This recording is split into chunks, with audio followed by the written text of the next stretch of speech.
앞뒤 좌우로 우리 한번 서로 인사 나누겠습니다. 한 해 동안 수고 많으셨습니다. 네, 새해에도 힘내봅시다. 네, 한 번 더 2023년 하나님은 당신 편입니다. 네, 인사.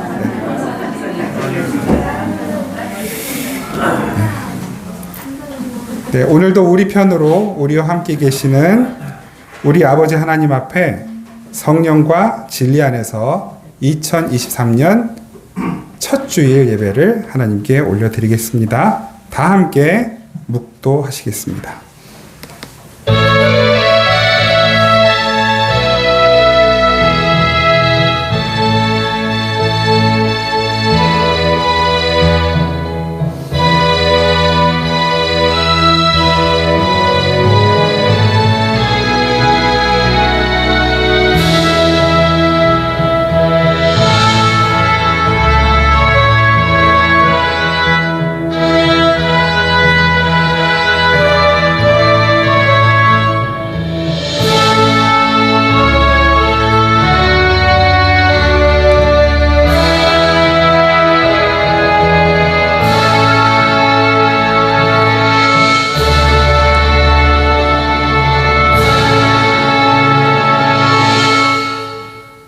내가 산을 향하여 눈을 들리라. 나의 도움이 어디서 올까? 나의 도움은 천지를 지으신 여호와에게서로다. 여호와께서 너의 출입을 지금부터 영원까지 지키시리로다. 아멘. 우리 편이 되어주시고 오늘도 우리보다 앞서 행하시며 2023년을 완전한 계획 안에 우리에게 허락하여 주신 하나님의 은혜와 사랑 감사드립니다. 내 힘으로 단 한 걸음도 옮겨갈 수 없는 이 한 순간순간이 하나님의 은혜로 여기까지 왔습니다. 이제 앞으로의 시간도 주님께 부탁드립니다. 새해 첫 주일 예배를 드리는 이 시간, 그리고 하나님께서 허락하신 우리 생명의 단비교회 3주년 감사 예배를 드리는 이 시간, 더 풍성하고 놀라운 하나님의 뜻과 계획을 발견하게 하시고 하나님께서 이 교회를 그리고 우리의 삶을 어떻게 인도해 가시는지 다시 한번 깨닫고 또 하나님 앞에서 결단하는 이 시간이 되게 하옵소서. 우리 예배를 기쁘게 받으실 주님께 감사드리며 예수님의 이름으로 기원하옵나이다. 아멘. 찬송가 25장 찬양 드리겠습니다. 찬송가 25장 찬양 드립니다.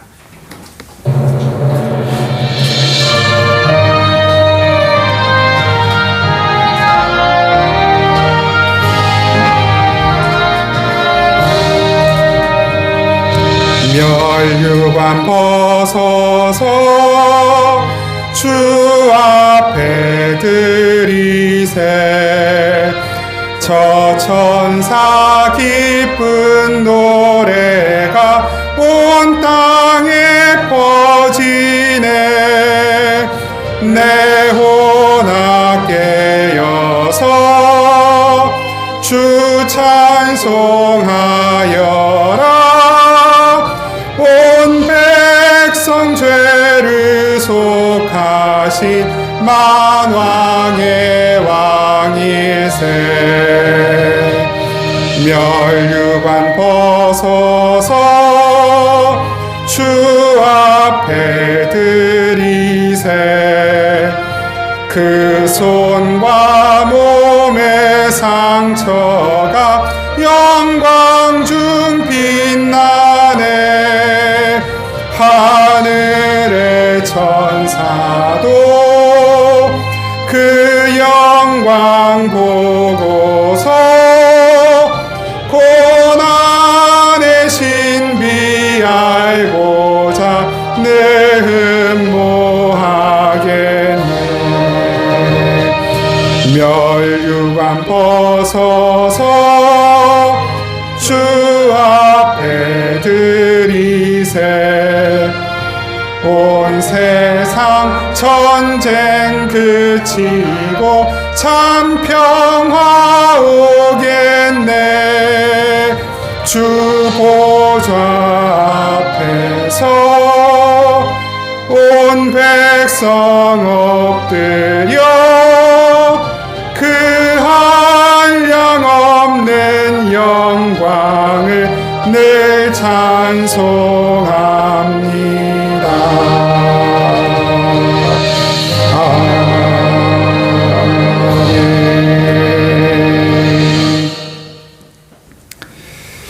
우리 지난 한 주간 동안 하나님 앞에 지었던 모든 죄와 허물들을 침묵 가운데에 고백하며 함께 기도하겠습니다.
중심에 진실하게 회개하는 이들의 죄를 하나님은 다시 묻지 않으시고 깨끗이 용서하시며 우리에게 말씀으로 위로를 해주십니다.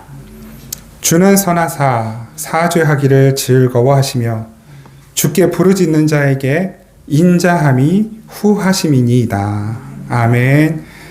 나는 전능하신 아버지 하나님 천지의 창조주를 믿습니다. 나는 그의 유일하신 아들 우리 주 예수 그리스도를 믿습니다.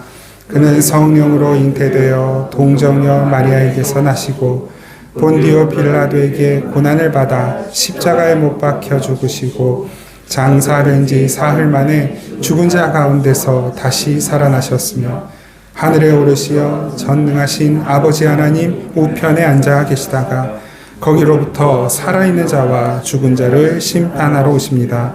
나는 성령을 믿으며 거룩한 공교회와 성도의 교제와 죄를 용서받는 것과 몸의 부활과 영생을 믿습니다. 아멘. 찬송가 210장 찬양 드립니다. 찬송가 210장 함께 찬양하겠습니다.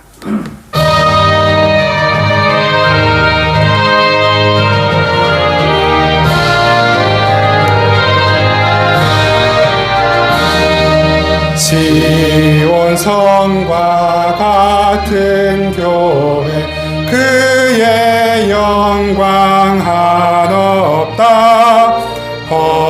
허락하신 말씀대로 주가 친히 세웠다. 반석 위에 세운 교회 흔들 자가 누구랴. 모든 원수의 워싸도 아무 근심 없도다. 생명샘이 솟아나와 성도 마시니 언제든지 흘러넘쳐 부족함이 없도다. 이런 물이 흘러가니 목마를 자 누구랴. 주의 은혜 풍족하여 넘치고도 넘친다. 주의 은혜 내가 받아 시온 백성 되는 때 세상 사람 비방해도 주를 찬송하리라.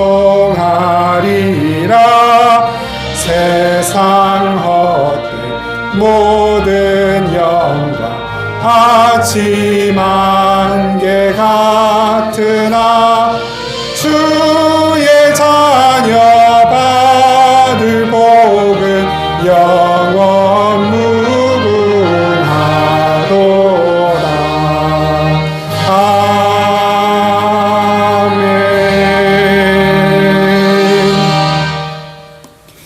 기도드리겠습니다. 살아계신 하나님, 정말 고마우신 하나님, 이 세상에 매여 있고 이 세상에 뿌리를 내리고 싶어 하고 이 세상의 좋은 것들을 누리고자 하는 욕망 가운데 매일 수밖에 없고, 지난날의 상처와 아픔과 지난날의 실패의 쓰라린 경험들에 매일 수밖에 없고, 시간과 환경, 공간에 매일 수밖에 없고, 내 자신의 연약함에 매일 수밖에 없고, 내 한계에 매일 수밖에 없는 우리들, 하나님께서 모든 것들을 다 흘려보낼 수 있는 생명의 강물에 우리를 살게 하시고, 그 물로 우리를 씻으시고, 우리의 과거를 정결케 하시고, 우리의 상처를 씻어주시고, 우리의 약함을 고쳐주시는 좋으신 하나님, 그 하나님의 손에 다시 한번 우리의 일생을 부탁드립니다. 2022년까지의 모든 시간들 이제 다 흘려보낼 수 있는 은혜를 허락하셨으니, 우리를 향하여 오는 이 시간 또한 새로운 세대, 새로운 사건과 일들, 주님과 함께 맞이할 수 있는 담대함과 용기와 힘과 능력을 허락하여 주시옵소서.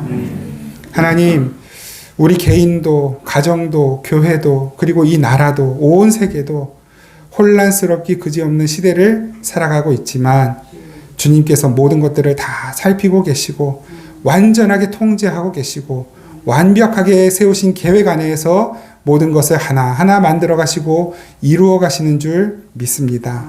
2023년 새해에 그래서 하나님, 저희들이 혼란스러워서 또 어지러워서 정리하지 못하고 있던 일들, 하나님 어떻게 손대야 할지 알지 못하던 많은 문제들, 주 안에서 주님과 함께 하나하나 정리되고 질서가 잡히고 순서가 세워지고 그리고 해결되어지는 은총이 있게 하여 주옵소서. 우리 개인도, 가정도, 교회도, 그리고 이 나라도, 온 세계도 모든 슬프고 아프고 괴롭고 혼란스러운 일들이 하나하나 정리되고 질서가 잡히고, 모든 뒤섞이고 분열되고 갈라졌던 것들이 하나하나 연합되고 봉합되고 화합하고 화해하고 새로워지는 시간들이 될 수 있도록 2023년도 이 한 해 주님께서 역사하시고, 주님 손에 우리의 모든 삶, 그리고 이 나라를, 온 세계를 주님께 맡겨드리는 우리 성도들의 기도 가운데 하나님 역사하여 주시옵소서.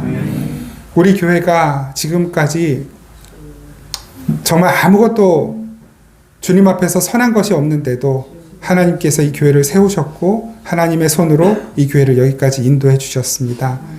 참 감사하고 저희들은 면목 없고 황송하기 그지없습니다. 주님, 그런데 다시 주님 앞에 이 교회를 계속 부탁드려야겠습니다. 하나님께서 이 교회를 붙드시고 하나님의 선하신 뜻대로 하나님이 이 교회를 통해 하시고자 하는 일들이 그대로 이루어질 수 있도록 주님, 저희들의 생각과 마음과 욕심은 하나하나 내려놓고 주님의 뜻이 드러나고 주님이 하시는 일들이 저희들을 통해 하나하나 나타날 수 있도록 역사하여 주옵소서. 사람들이 볼 땐 부족한 것이 많을지 몰라도 하나님 보시기에 가장 완전하고 아름다운 교회로 세워져 갈 수 있도록 하나님 역사하여 주옵소서. 하나님, 우리의 많은 문제들을 주님 앞에 기도의 제목으로 바꾸어 올려드리오니 이 모든 문제들 우리의 근심과 걱정과 고민으로 해결되는 것이 아니라 주님께서 이 문제들을 받으셔야 해결되는 줄 믿고 우리는 기도의 자리로 더 열심히 나아가며 주님 부르신 그 자리에서 최선을 다할 수 있는 믿음을 허락하여 주옵소서. 그래서 허락되는 그 모든 열매들이 내가 원하는 것이든 혹은 내가 원하는 것과 정반대의 것이든 주님께서 주시는 것이라면 기쁘게 받아들고 감사하며 하나님께 영광 올려드리는 저희들의 삶이 될 수 있도록 2023년 될 수 있도록 은총 베풀어 주옵소서. 이 시간에도 말씀을 통해 우리 교회가 무엇을 알아야 하고 또 무엇을 놓치지 말아야 하는지, 어떤 교회로 세워져 가야 하는지를 다시 주님께로부터 듣게 하시고, 사람의 생각은 다 지워지고 주님의 뜻이 오롯이 드러나는 이 시간 되게 하옵소서. 주님께 귀한 예물 드리는 모든 손길들 그 손에 복을 주시고 그 손이 복된 손이 되게 하시고 그 손으로 하는 모든 일들이 주님의 능력과 역사와 생명의 일들이 나타나는 놀라운 기적의 손이 될 수 있도록 하나님 도와주옵소서. 더불어 그 삶이 어떤 것에도 궁핍함, 핍절함이 없도록 하나님 넉넉히 모든 순간 하나님의 것으로 충만하게 채워 주옵소서.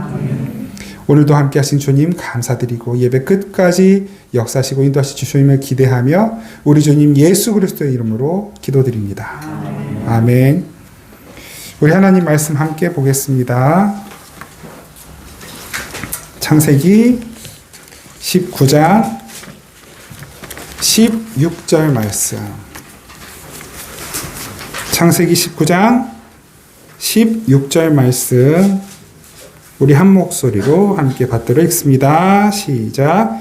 그러나 롯이 지체함에 그 사람들이 롯의 손과 그 아내의 손과 손을 잡아 인도하여 성 밖에 두니 여호와께서 그에게 자비를 더하심이었더라. 아멘. 이 말씀은 올 한 해 하나님께서 우리 교회에 주신 말씀입니다. 롯이 지체하고 사람들이 허둥지둥하고 또 결단하지 못하고 머뭇거릴 때 누군가가 롯의 손과 그 아내의 손과 두 딸의 손을 잡아 인도하여 이끌어내어 성 밖에 두었다. 그 성 안에서는 도대체 무슨 일이 일어나고 있었길래 그 성은 어떤 일이 앞으로 일어날 것이기에 누군가가 그 성 안에서 머뭇거리고 지체하고 결단하지 못하고 여전히 그 성 안에 정착하여 머물러 살려고 하는 이들의 손을 붙잡아 이끌었는가? 그들은 하나님과 그리고 하나님과 함께한 천사들입니다. 단도직입적으로 이야기하자면 그렇고 좀 신학적으로 이야기하자면 삼위일체 하나님이셔요. 현현하신 예수 그리스도예요. 왜 그런지는 지금 여기에서 다 설명드리긴 어려워요. 그런데 간단하게 말씀드리면 이 구약에서 주의 사자가, 주의 사자, 하나님의 사자, 여호와의 사자 이렇게 나오는 표현들이 대부분 신학적으로는 예수 그리스도의 현현으로 해석해야 하는 본문들이 굉장히 많습니다. 이 소돔과 고모라의 심판의 사건, 창세기 19장에 나오는 심판의 사건 속에서 그들의 손, 롯과 아내와 그 자식들의 손을 잡아 이끈 그들이 누구인가? 바로 삼위일체 하나님, 예수 그리스도의 손으로 해석하는 것이 전혀 무리가 없고 오히려 타당하다라는 것을 먼저 우리가 기억하면서 이 말씀의 의미를 함께 살펴보도록 하겠습니다. 이 소돔과 고모라 이야기, 창세기 19장에 기록되어 있는 소돔과 고모라 이야기는 영화로도 만들어져 있고 애니메이션으로도 만들어져 있고 예수님을 믿지 않는 사람들도 교회 다니지 않는 사람들도 아주 잘 알고 있는 유명한 이야기이죠. 그런데 이 이야기가 주는 메시지가 무엇일까요? 단지 착하게 살아라 라고 하는 교훈일까요? 아니면 그보다 더 현실적이고 직접적이고 또 강력한 어떤 다른 메시지가 있는 것일까요? 소돔과 고모라의 결말은 어떠합니까? 불과 유황이 그 성에 떨어져 심판을 받게 됩니다. 이것은 경고의 메시지입니다. 단지 착하게 열심히 잘 믿음 생활 잘해라 라고 하는 교훈을 주는 메시지가 아니라 경고하는 메시지입니다. 세상을 향해 경고하는 하나님의 메시지이고 또 이 땅의 교회들을 향해 경고하시는 하나님의 메시지입니다. 분명히 말씀드렸지만 여러 차례 말씀드렸지만 하나님께서 이 세상을 심판하실 때에는 어디에서부터 심판을 하십니까? 반드시 예루살렘 성 안, 하나님께서 주님께서 세우신 교회부터 하나님의 심판이 임합니다. 그 교회 안에 진짜와 가짜를 갈라내시는 것이에요. 참 성도와 거짓 성도를 갈라내십니다. 진짜 교회와 가짜 교회를 갈라내시는 거예요. 좀 이렇게 이야기를 드릴 때마다 우리는 좀 섬뜩섬뜩해지죠. 아, 내가 진짜인가 가짜인가 걱정이 되기도 하고 그런 걱정이 혹시 마음에 드신다면 여러분들은 진짜입니다. 왜냐하면 성경은 여러 차례 특별히 바울을 통해서 분명히 우리에게 말씀하시기를 우리의 구원은 두렵고 떨림 속에서 이루어지는 것이기 때문에 그렇습니다. 내가 정말 하나님, 내가 진짜 성도가 맞습니까? 내가 그리스도인이 맞습니까? 내가 이런데도 하나님의 자식이 맞습니까? 내가 이런데도 예수님 믿는 사람이 맞습니까? 라고 하는 그 자괴감, 그런 질문들, 그리고 그 앞에서 나의 연약함, 반성, 이 모든 것들을 더하여서 하나님 앞에, 하나님, 저는 정말 불가능한 사람이네요. 하나님의 은혜가 아니면 절대로 하나님 앞에 한 발자국도 가까이 나아갈 수 없는 그런 연약한 사람이었네요. 그 고백이 나오게 되는 사람들, 바로 그 사람들이 교회이고 성도인 것이고, 그래서 하나님은 그들의 손을 붙잡아 이끌고 완성의 자리, 하나님의 예비하신 여호와께서 우리를 위하여 예비하신 집, 하나님의 나라로 우리를 이끌고 가시는 것입니다. 이 소돔과 고모라의 이야기는 그렇게 하나님의 손에 붙들려 가는 사람과 하나님의 손을 뿌리치고 가는 사람들의 이야기인 것이죠. 창세기 18장을 보면 하나님께서 먼저 아브라함을 만나세요. 아브라함을 만나셔서 아브라함에게 환대를 받으시는 이야기가 나옵니다. 먼저 창세기 18장 1절에서 5절 말씀을 먼저 한번 보겠습니다. 창세기 18장 1절에서 5절 같이 한번 읽으시죠. 시작. 여호와께서 마므레의 상수리 나무들이 있는 곳에서 아브라함에게 나타나시니라. 날이 뜨거울 때에 그가 장막문에 앉았다가 눈을 맞은편에 서 있는지라. 그가 그들을 보자 곧 장막문에서 달려나가 영접하며 몸을 땅에 굽혀 이르되 내 주여, 내가 주께 은혜를 입었사오면 원하건대 종을 떠나 지나가지 마시옵고 물을 조금 가져오게 하사 당신들의 발을 씻으시고 나무 아래에서 쉬소서. 내가 떡을 조금 가져오리니 당신들의 마음을 상쾌하게 하신 후에 지나가소서. 당신들이 종에게 오셨음이니이다. 그들이 이르되 내 말대로 그리하라. 아멘. 여호와께서 아브라함에게 나타나셨다 그래요. 그런데 아브라함이 볼 때는 어떻게 보였다 그래요? 세 사람이 있는 것으로 보였다 그러죠. 하나님이 나타나셨는데 세 사람이 보였어요. 어떤 말씀을 드리고 싶어 하는지 여러분 아실 거예요. 그런데 이 하나님께서 어떤 모습으로 지금 아브라함 앞에 나타나시냐면 그 마을에 혹은 그 성의 거주민, 정착민으로 나타나신 것이 아니라 나그네의 모습으로 나타나셨어요. 지나가는 사람이에요. 하나님께서 이 세상을 어떻게 보고 계시는지를 나타내는 모습이기도 해요. 예수님께서 세상에 오셨을 때 예수님이 하신 고백이 있어요. 여우도 굴이 있고 참새도 자기 보금자리가 있는데 나는 내 머리 둘 곳이 없네. 그것이 하나님께서 세상을 바라보시는 세상에 관한 시선이에요. 하나님은 이 세상에 나그네처럼 오셨어요. 그런데 아브라함이 그 나그네로 오신 하나님을 영접했어요. 환대했어요. 그 나그네로 오신 하나님을 마치 주인처럼 대접하며 그의 발을 씻어주죠. 먹을 것을 대접합니다. 예수님께서 이 세상에 나그네로 오셨어요. 아주 천한 모습으로 오셨죠. 우리가 성탄절 말씀을 나누었지만 예수님이 그렇게 오셔야 하는 이유가 있었어요. 아무튼 예수님은 나그네로 오셨어요. 그래서 인자는 머리 둘 곳이 없다라고 말씀하셔요. 그런데 누군가가 머리 둘 곳 없는 예수가 자신의 머리가 되도록 예수님을 영접한 이들이 있어요. 무슨 말씀이냐면 교회의 머리는 무엇입니까? 교회의 머리는 예수 그리스도시죠. 예수님이 머리를 두셔야 할 곳이 어디예요? 교회예요. 그런데 머리 둘 곳이 없다고 탄식하시는 거예요. 교회는 이 이야기를 들을 때 가슴이 아파요.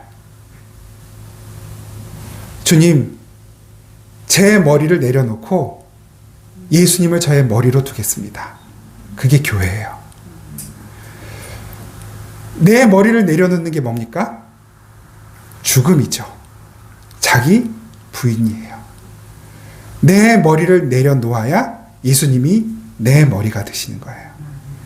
예수님이 내 머리가 되시면 예수님의 생각, 예수님의 판단, 예수님의 감정, 예수님의 의지, 예수님의 뜻이 나의 뜻이 되고 나의 감정이 되고 나의 의지가 됩니다. 오늘 본문으로 다시 돌아오면 바로 그 사람들이 하나님을, 나그네로 오신 예수님을, 나그네로 이 땅에 계시는 하나님을 주인으로, 왕으로 영접하고 섬기는 사람들입니다. 그것을 가리켜 교회라고 말하고 성도라고 말합니다.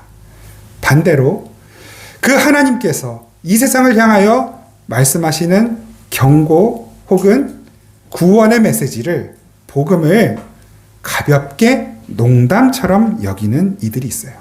그리고 그 하나님을 주인으로 왕으로 섬기는 것이 아니라 여전히 내가 나의 주인이고 내 머리를 잘 붙들고 있으면서 하나님을, 예수님을 자기의 종처럼 부리면서 자기가 필요할 때, 원할 때 데려다가 사용하여 자기의 원하는 것을 더 많이 이루어 가려고 하는 이들이 있습니다.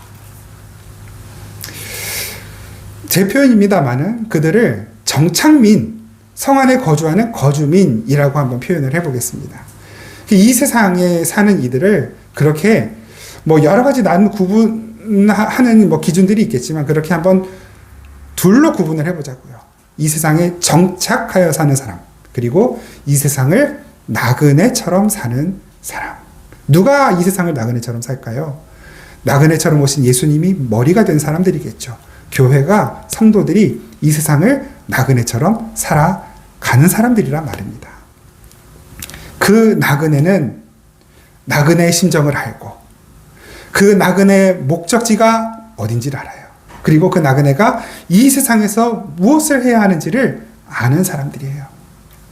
그 나그네로 이 세상을 살아가는 사람들은 세상에서 무엇을 할까요?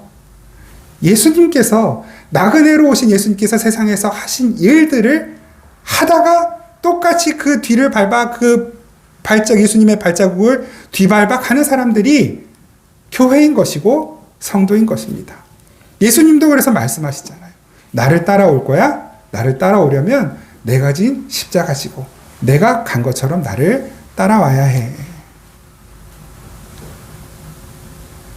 그 예수님을 주인으로, 왕으로 섬기고 내 머리로 삼고 그 예수님의 뒤를 따라가는 사람들의 이야기가 교회의 이야기이고 성도의 이야기이고, 그리고 저와 여러분들이 지금까지 살아온 이야기이고 앞으로 살아갈 이야기인 것입니다.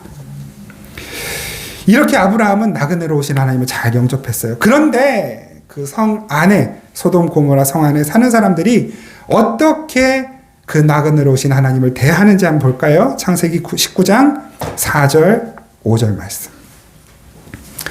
창세기 19장 4절 5절 말씀, 18장 읽은 그 앞에 본문입니다. 예. 같이 한번 읽겠습니다. 시작. 그들이 눕기 전에 그 성 사람 곧 소돔 백성들이 노소를 막론하고 원근에서 다 모여 그 집을 에워싸고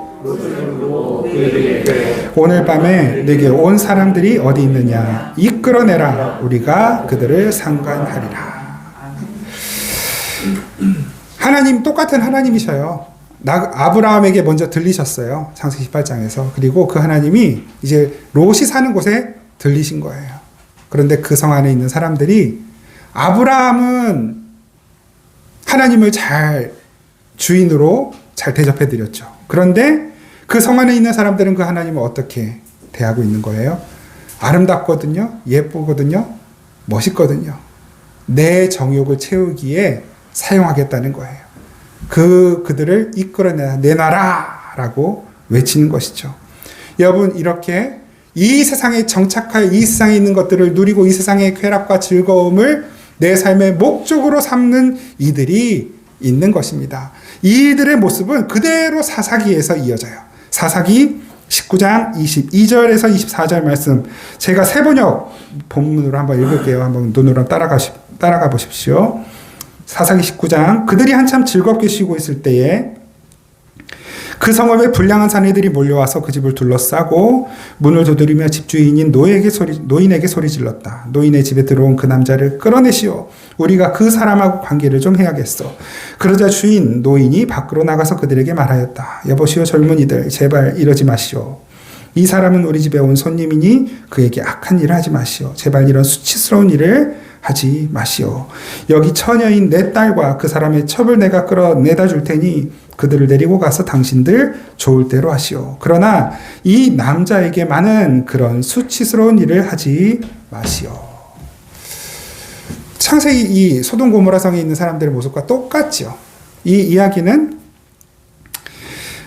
한 레위인이 있는데, 에브라임 산지에 사는 레위인이 있는데 그 레위인이 첩을 뒀어요. 근데 이 첩이 행음을 하고 자기 친정으로 도망을 쳤어요. 근데 이 레위인이 그 첩을 데려가려고 친정으로 갔다가 집으로 돌아가는 길에 일어나는 일이에요. 근데 이 모습을 보면 물론 이제 창세기의 이야기와는 조금 맥락이 달라요. 결이 다른데 여기에서 우리가 알 수 있는 건 레위인도, 그리고 레위인이 첩을 두는 것도 상식적이지 않고, 이 율법상 상식적이지 않고, 그 다음에 첩이 또 행음하는 것도 그렇고, 그리고 그 첩을 찾아다가 돌아가는 길에 어느 마을에 들렸는데 또 그 마을 사람들이 그 첩을 상관하려고 하는 것이 아니라 레위인이 남자잖아요. 그게 또 아름답게 생겼네? 그러니까 그 남자를 상관하겠다고 내놓으라고 아우성치는 모습. 하나님을 믿는 사람도 있고 안 믿는 사람도 있어요. 그러니까 이 총체적인 난국이에요. 총체적으로 타락한 모습을 여기에서 보여주고 있는 것이죠. 여러분, 이것이 이 시대의 세상의 모습이라는 거예요. 하나님이 택하신 하나님의 백성 이스라엘이나 하나님의 은혜를 모르는 세상 사람들이나 다 하나님의 은혜를 거부하고 하나님의 뜻을 깨닫지 못하고 하나님의 마음을 알지 못하면 다 소돔과 고모라와 다를 바 없다라고 하는 것을 말씀하고 계시는 것이죠. 다시 오늘 보면 창세기 19장으로 돌아와 볼까요? 롯은 어떤 사람이었습니까? 롯도 똑같은 사람이었어요.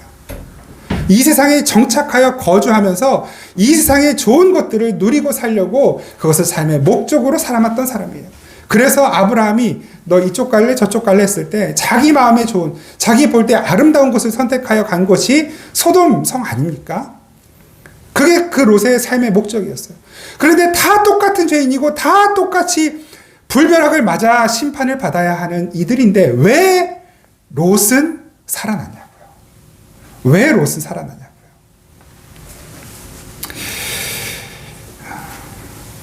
먼저 이 롯이 정착하여 살고자 했던 그 소돔 고모라 성이 어떤 곳인지 성경을 제가 좀 여러 본문을 찾아놨는데 한결같이 구약이나 신약이나 하나님의 심판이 임해야 하는 이 세상을 가리킬 때마다 소돔 고모라의 이야기를 반드시 대입을 하거든요. 그 본문들을 제가 한번 읽어 보겠습니다. 먼저 신명기 29장이에요.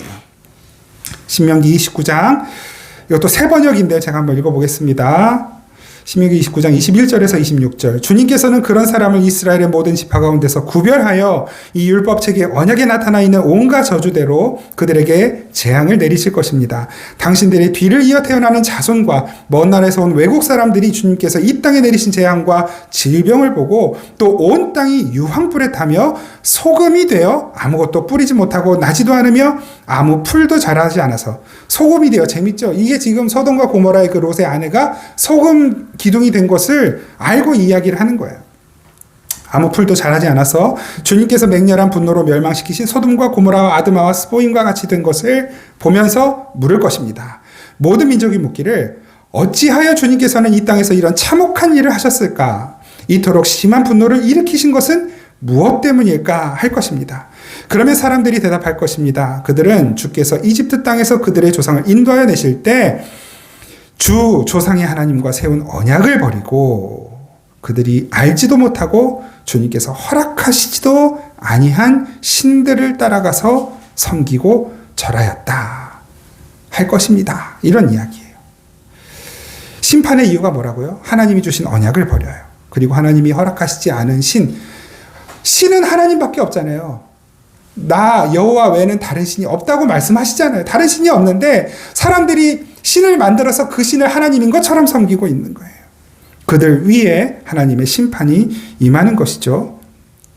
이게 이제 모세가 그 죽기 전에 가나안 땅 입성을 앞에 두고 이스라엘 백성들에게 마지막으로 설교할 때 한 이야기거든요. 그러니까 들어가서 엉뚱한 짓 하지 말고 엉뚱한 신 섬기지 말고 하나님 주신 말씀 잘 지키면서 경건하게 겸손하게 잘 살아야 한다라는 메시지였거든요.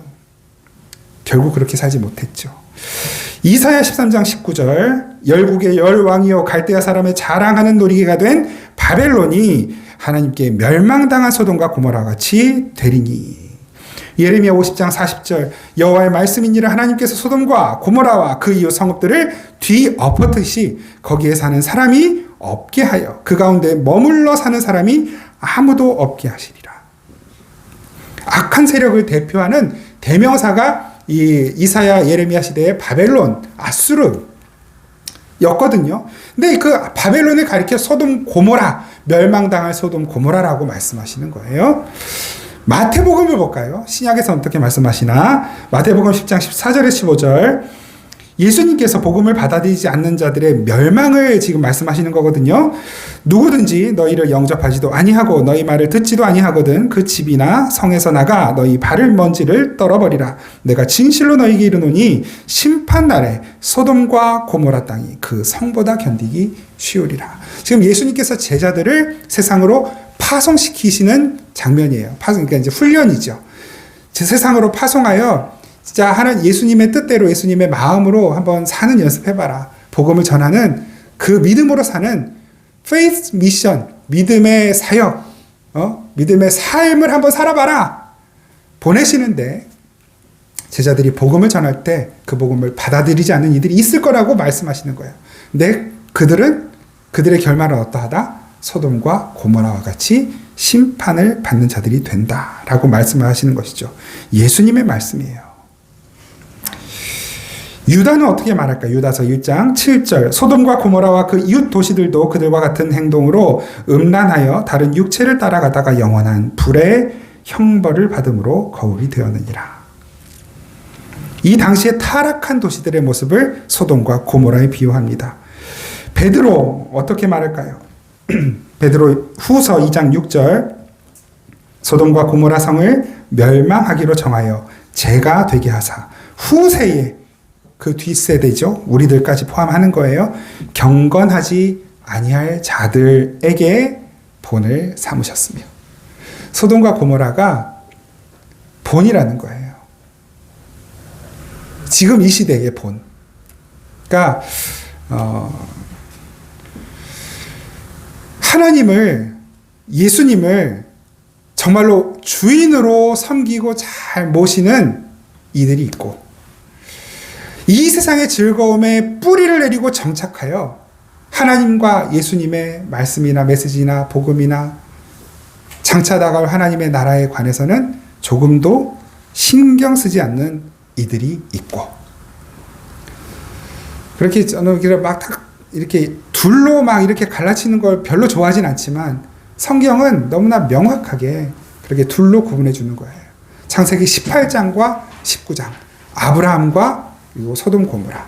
그런데 그 소돔 고모라 성에 살던 롯이 어떻게 살아남는가? 먼저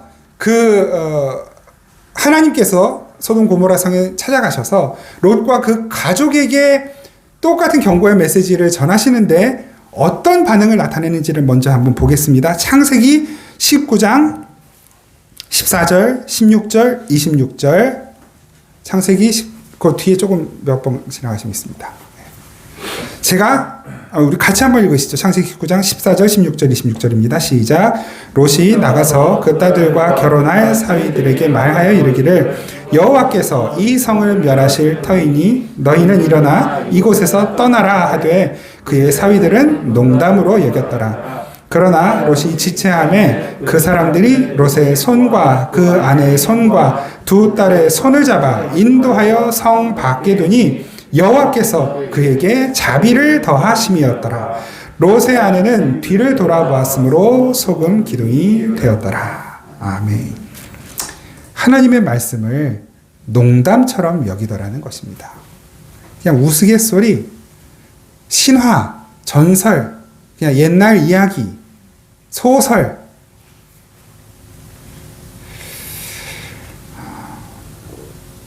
이 세상은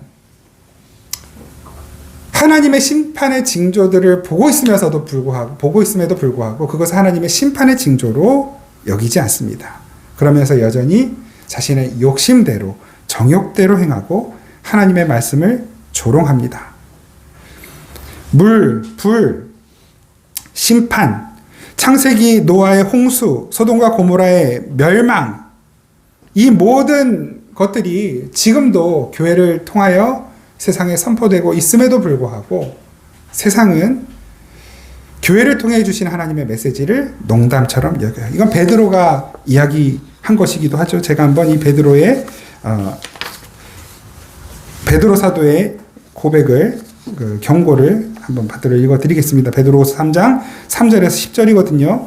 먼저 이것을 알지니 말세에 조롱하는 자들이 와서, 그러니까 하나님 말씀을 농담처럼 여기는 이들이에요. 자기의 정욕을 따라 행하며 조롱하여 이르되 주께서 강림하신다는 약속이 어디 있느냐. 조상들이 잔 후로부터 만물이 처음 창조될 때와 같이 그냥 있다. 세상은 그냥 똑같이 흘러가는 거다. 이는 하늘이 예적부터 있는 것과 같이 땅이 물에서 나와 물로 성립된 것도 하나님의 말씀으로 된 것을 그들이 일부러 잊으려 함이로다. 하나님이 세상을 창조하셨다는 것을 믿지 않는 것이죠. 거부하는 거예요. 이로 말미암아 그때의 세상은 물이 넘침으로 멸망하였으되 이제 하늘과 땅은 그 동일한 말씀으로 불사르기 위하여 보호하신 바 되어 경건하지 아니한 사람들의 심판과 멸망의 날까지 보존하여 두신 것이니라. 사랑하는 자들아, 주께는 하루가 천년 같고 천년이 하루 같다는 이 한 가지를 잊지 말라. 주의 약속은 어떤 이들이 더디다고 생각하는 것 같이 더딘 것이 아니라 오직 주께서는 너희를 대하여 오래 참으사 아무도 멸망하지 아니하고 다 회개하기에 이르기를 원하시느니라. 그러나 주의 날이 도둑같이 오리니 그날에는 하늘이 큰 소리로 떠나가고 물질이 뜨거운 불에 풀어지고 땅과 그 중에 있는 모든 일이 드러나리로다. 아멘. 하나님이 지금 참고 기다리고 계시는 것이고 교회를 통해 아직 하실 일이 있으신 것이고 저와 여러분들의 삶에 이루셔야 하는 일들이 있으셔서 지금 일단은 저를 먼저 참아주고 계시는 것이고 여러분들을 참아주고 기다리고 계시는 거예요. 구원의 계획을 완수하시려고.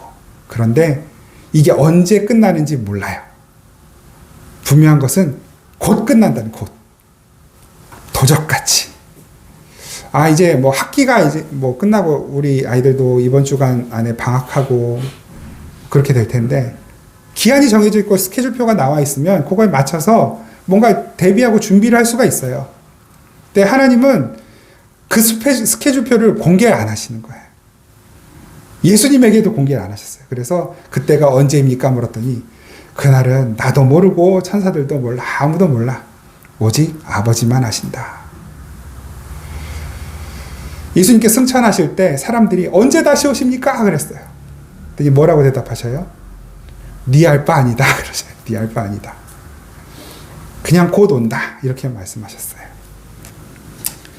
세상은 이런 이야기들을 농담처럼 여기는 거예요. 조롱하는 것이죠. 롯의 사위들이 그랬습니다. 하나님의 경고를 농담으로 여겼더라. 그 성 안에 남아 있었어요. 불에 타 죽었습니다. 그 성 안에 미련을, 그 뿌리를 뽑아내지 못한 롯의 아내는 하나님께 손을 잡아 이끄셨음에도 불구하고 그 성에 미련을 두고 돌아보아 소금 기둥이 됩니다. 롯은 어떻게 살아납니까? 그 자녀들이 어떻게 살아납니까? 롯도 죽어야 돼요. 그 자녀들도 그냥 그 성에서 불에 타 죽었어야 된단 말입니다. 그런데 하나님이 자비를 베푸셨어요. 자비를 베푸셔서 그들의 손을 잡아 이끌어내신 거예요. 억지로, 강제로 이끌어내신 거예요. 왜 롯의 손을 잡아 이끄셨을까? 왜 하필 롯의 손을 잡아 이끄셨을까? 왜 하필 롯과 그 가족의 손을 잡아 이끌어내셨을까? 다른 사람 어떡하고? 거기에는 아주 중요한 한 사람이 있습니다. 하나님이 먼저 누굴 만나셨어요? 롯을 만나기 전에 아브람 만나셨죠. 창세기 19장 16절. 창세기 19장 29절. 같이 한번 읽겠습니다. 시작. 하나님이 그 지역의 성을 멸하실 때 곧 롯이 거주하는 성을 엎으실 때 하나님이 아브라함을 생각하사 롯을 그 엎으시는 중에서 내보내셨더라. 아멘. 세 번역으로 제가 읽어드릴게요. 하나님은 들에 있는 성들을 멸하실 때에 아브라함을 기억하셨다. 소돔과 고모라를 멸하실 때 아브라함을 기억하셨다. 왜 아브라함을 기억하셨을까요? 아브라함이 기도했잖아요. 하나님, 그 성을 꼭 멸망시키셔야 하겠습니까? 그 성에 의인 50명 있으면 그 50명이 있는데도 그 성을 멸망시키실 겁니까? 아니, 아브라함이 돌아서 생각해보죠. 50명 안 될 것 같아. 45명 있으면 어떡하실 겁니까? 그래, 오케이. 멸망시키지 않을게.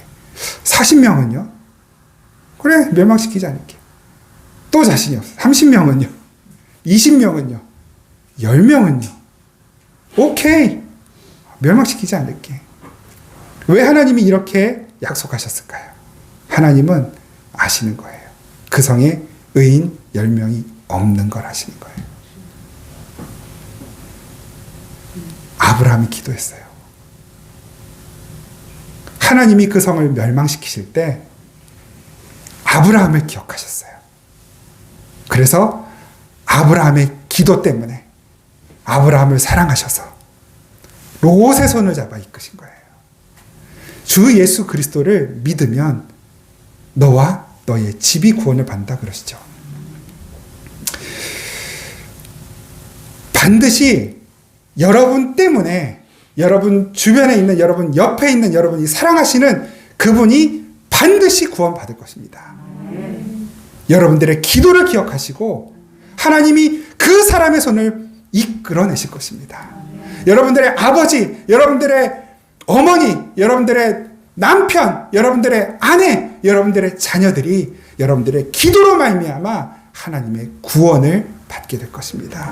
하나님께서 그들의 손을 붙들어 그 성 밖으로 이끌어내셔서 그 성에 안주하고 정착하여 살려고 하는 그 마음을 뽑아내시고 뿌리 뽑으시고 예수님처럼 하나님께서 나그네로 오신 것처럼 이 땅을 나그네로 살다가 나그네가 도달할 본향 아버지의 집, 저 멀리 배는 나의 시온성, 오 거룩한 곳 내 아버지 집에 우리와 함께 예수님이 앞장서시고 우리가 그 뒤를 따라 가도록 우리의 손을 잡아 이끄실 것입니다.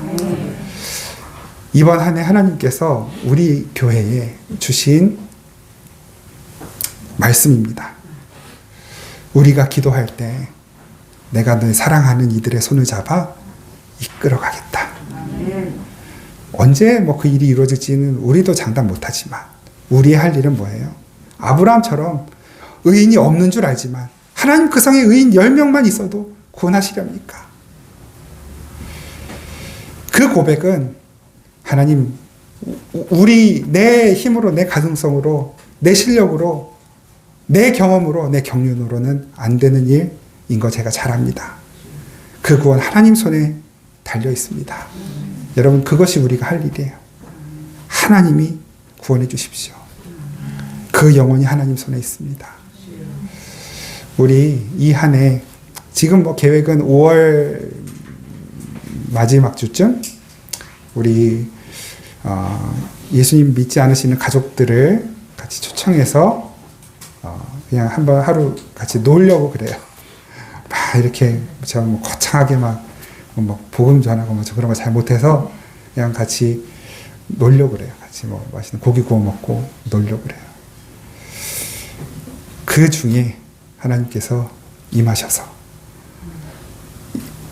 저의 메시지로 구원하는 것이 아니고 우리 교회 때문에 구원하는 것이 아니고 바로 여러분들의 기도를 통해 하나님께서 역사하신다는 사실을 기억하시고 여러분 포기하지 말고 계속해서 그 마음에 그 영혼을 품으시고 여러분들의 아내와 남편과 어머니와 아버지와 자녀들과 혹은 가족들, 친족들 혹은 사랑하는 이웃을 가슴에 품으시고 하나님 이 영혼이 예수님 만나고 하나님이 이 손을 붙드셔서 이 성 밖에서 끌어내시는 은혜를 입게 하옵소서.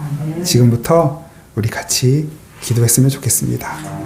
그래서 여러분들 이 기도 제목 드린 것 중에 혹시 정말로 구원 받아야 할 영혼이 있으면 그 이름을 적어서 헌금함에 넣으셔요. 그러면 저도 같이 그 이름 위해서 함께 기도하겠습니다.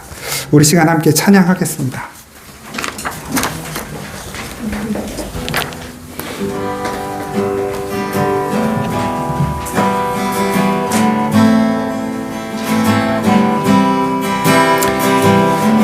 주님여 이 손을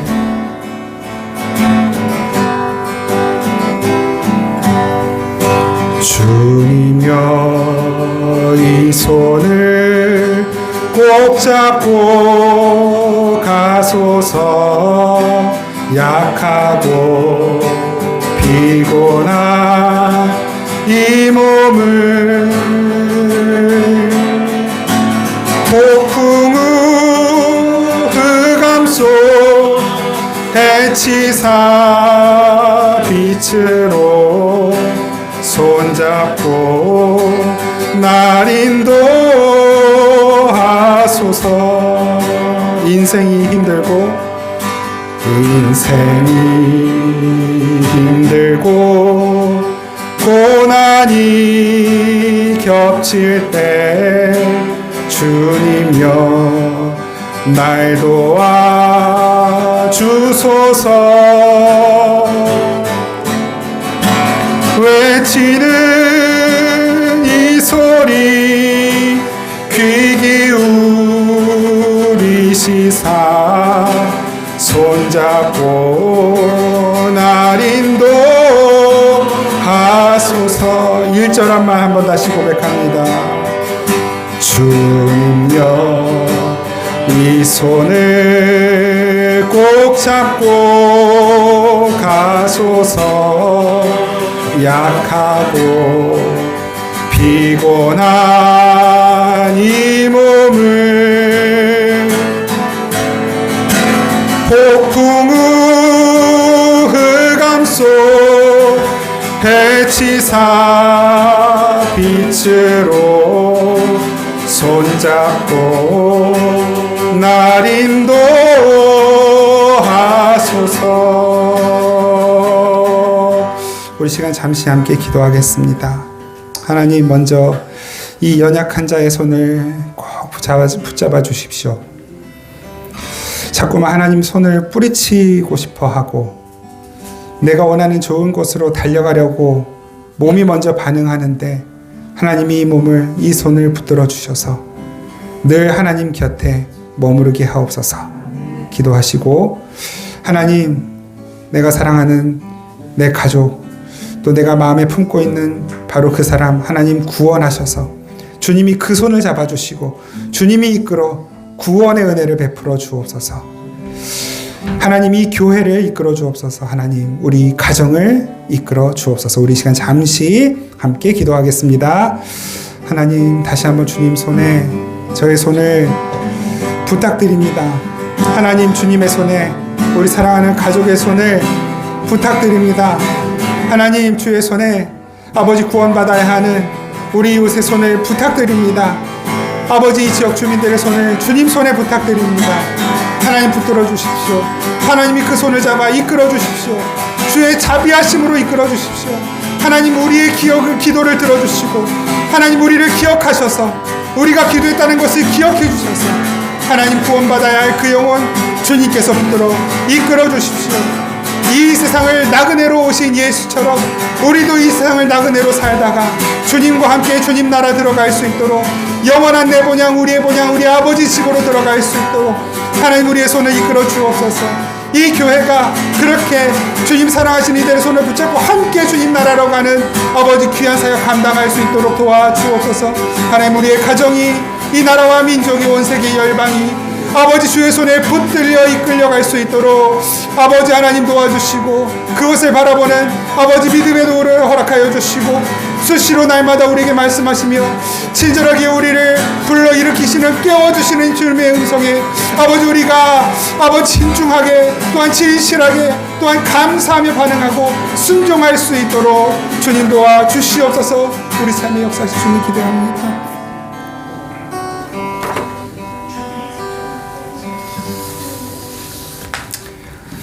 주님, 이 세상은 주님의 메시지를, 주님의 경고를 농담처럼 여기고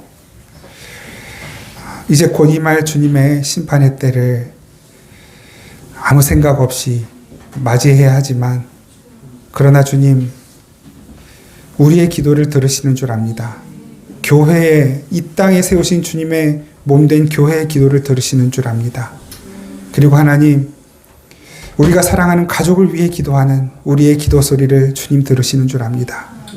주님의 심판의 때에 부디 우리의 기도를 기억하시고, 우리가 주님 손에 올려드린 그 영혼, 주님의 손으로 붙들어 그 심판의 자리에서 이끌어내셔서 영원한 하나님의 집, 구원의 그 자리, 완성의 자리로 인도하여 주옵소서. 우리도 먼저 그 믿음을 우리의 삶으로 보이며 살아갈 수 있도록, 예수님의 뒤를 따라가도록, 예수님의 그 삶이 우리의 삶 가운데서 흔적으로 배어 나오도록 하나님, 우리의 삶을 사용하여 주옵소서. 이 한 해를 주님께 부탁드립니다. 이 한 해 동안 역사하실 주님을 기대합니다. 감사드리고 우리를 사랑하시는 예수님의 이름으로 기도드립니다. 아멘. 우리 주 예수 그리스도의 신비롭고 놀라우신 은혜와 그 아들을 우리에게 내보내셔서 중보자 삼으시고, 하나님은 예수를 기억하심으로 우리를 구원하셨으니, 그 놀라운 사랑 베푸신 아버지 하나님의 사랑과 지금도 우리와 함께 가시고, 함께 머무시고, 함께 웃으시고, 함께 우시며, 우리가 기도할 수 없을 때조차 우리를 대신하여 말할 수 없는 탄식으로 친히 간구하시는 성령의 교통하시고 함께 하신 은혜가 이 시간 다시 한번 주님 손에 자신의 손을 맡겨드리고 주님 이끄시는 대로 순종하겠나이다 결단하며 세상으로 나아가는 생명의 단비교회 모든 성도들과 또 함께 예배하는 모든 사랑하는 주의 자녀들 가운데에, 그 가정 위에, 그가 기도하는 모든 기도의 제목들 가운데, 그리고 우리 교회와 이 나라와 민족 위에 항상 함께 계시기를 간절히 축원하옵나이다. 아멘.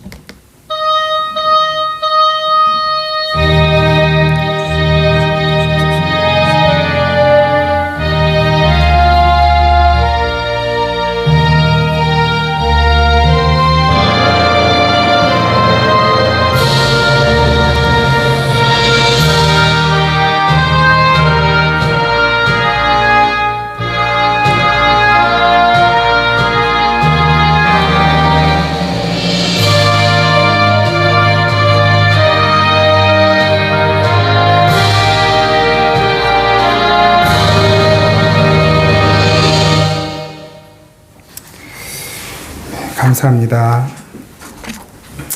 우리 앞뒤로 좌우로 한 번 더 인사하겠습니다. 축복합니다. 하나님께서 당신의 손을 붙잡으셨습니다. 감사합니다. 네. 새해 첫 주일, 우리 창립주일이라고 대단한 것을 하지는 않지만, 하나님께서 오늘 우리에게 허락하신 3주년 예배에 함께 드릴 수 있어서 너무 감사하고, 앞으로 30주년이 될 수 있을지는 모르겠으나, 하나님이 이 교회를 이끌어 가시는 데까지 우리 잘 순종하면서 따라갈 수 있기를 바랍니다. 오늘 예배 다 마치고, 떡국, 우리 정경수 권사님께서 떡국을 아주 맛있게 잘 끓여 오셨습니다, 직접. 오늘 우리 예배는 화목제 예배예요. 우리 여기 같이 공부하신 분들은 아시겠지만 화목제 예배는 불편한 가운데 식사하는 거거든요. 다 서서 흙바닥에서 먹는 거예요. 좀 이 자리가 식사하기에는 불편한 자리이지만 한 분도 그냥 가지 마시고, 막 진짜 죽고 사는 일이 아니라면 한 분도 그냥 가지 마시고 다 같이 식사하시고 같이 교제 나누시면서 같이 식사하시고 돌아가셨으면 좋겠습니다. 그리고 가실 때 또 익명으로 우리 교회 창립 3주년이라고 떡을 또 누가 해주셨어요. 그래서 떡도 아주 예쁜 걸 보내셨더라고요. 그래서 그 떡 꼭 받아가시기 바라고요. 오늘 찬양 예배는 따로 모이지 않습니다. 이번 주 수요 기도회 모입니다. 또 이번 토요일 오후 4시에 청년부 모임 있고요. 다음 주일 1월 8일 오전 9시 30분에 청소년부 모임 있습니다. 2022년 통독하신 분들에게 작은 선물을 준비해서 드렸습니다. 주의 말씀은 내 입의 꿀보다 더 단이이다. 그래서 정말로 한번 비교해 보시라고 말씀이 더 단지 꿀이 더 단지 비교해 보시라고 꿀을 선물로 드렸습니다. 2023년 성경 읽기표와 책갈피 준비 아까 말씀드린 것처럼 했으니까 잘 활용하셔서 모든 분들이 다 성경 일독 성공하십시오. 미국에 계시는 분도 오늘 예배 참석하셨는데 미국에서 성경 통독 인증해 주시면 미국으로 꿀 보내드립니다.